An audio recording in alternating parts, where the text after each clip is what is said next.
Por que um colégio católico, como o Recanto do Espírito Santo, gera tanta polêmica?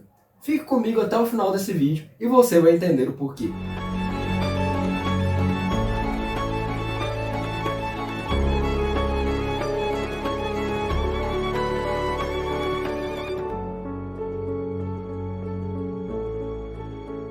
A nossa história começa lá na Idade Média, em um movimento que ficou conhecido como escolástica, que nada mais era a tentativa de conciliar a fé e a razão.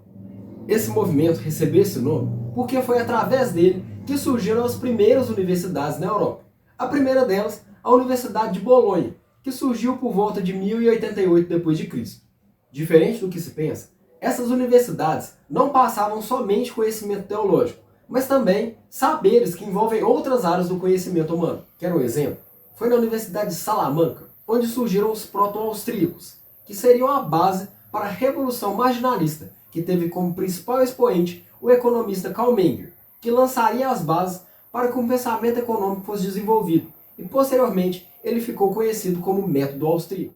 Em 1500, quando o Brasil foi descoberto, iniciou-se o processo de colonização, e era natural que viessem jesuítas aqui para o nosso país para poder catequizar os índios. E a minha intenção não é debater se existe ou não superioridade cultural, até porque isso daria outro vídeo, mas afirmar que, de fato, a Europa conseguia sistematizar uma maior quantidade de conhecimento do que a presente no território nacional na época. Eles já tinham um vasto conhecimento e uma rica bibliografia em relação à política, economia, natureza, coisas sociais e também sobre questões teológicas. Não foi somente o cristianismo que chegou ao país, mas também todo esse vasto e rico conhecimento advindo do povo europeu. Por isso, durante muito tempo, a educação do nosso país ficou a cargo dos jesuítas, até que algo marcante aconteceu na história de Portugal e que influenciou diretamente aqui no Brasil, o que ficou conhecido como Era Pombalina. O que importa para nós aqui nesse vídeo foi que, através de uma articulação de Marquês de Pombal,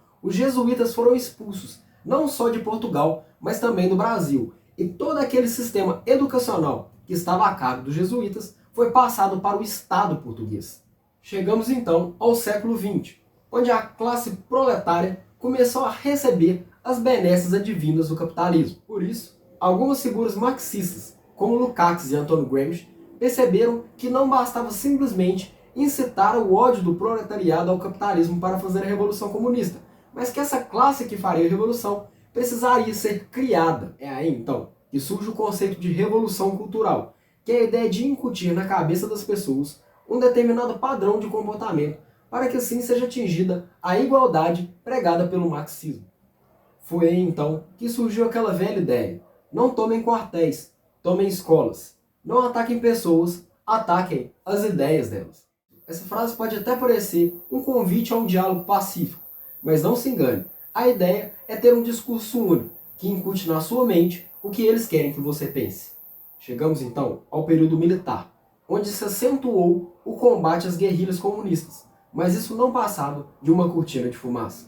Em determinado momento, onde o regime militar aumentava a pressão sobre a sociedade, e principalmente sobre os grupos comunistas, foi criada através do general Goebbels a teoria da panela de pressão, que significa nada mais nada menos do que deixar uma válvula de escape, para que essa panela não exploda de vez. Mas de todas as válvulas de escape que Goebbels poderia escolher, ele escolheu a pior delas, e foi as universidades. Finalmente, os comunistas, através de Gramsci, tinham tomado as escolas.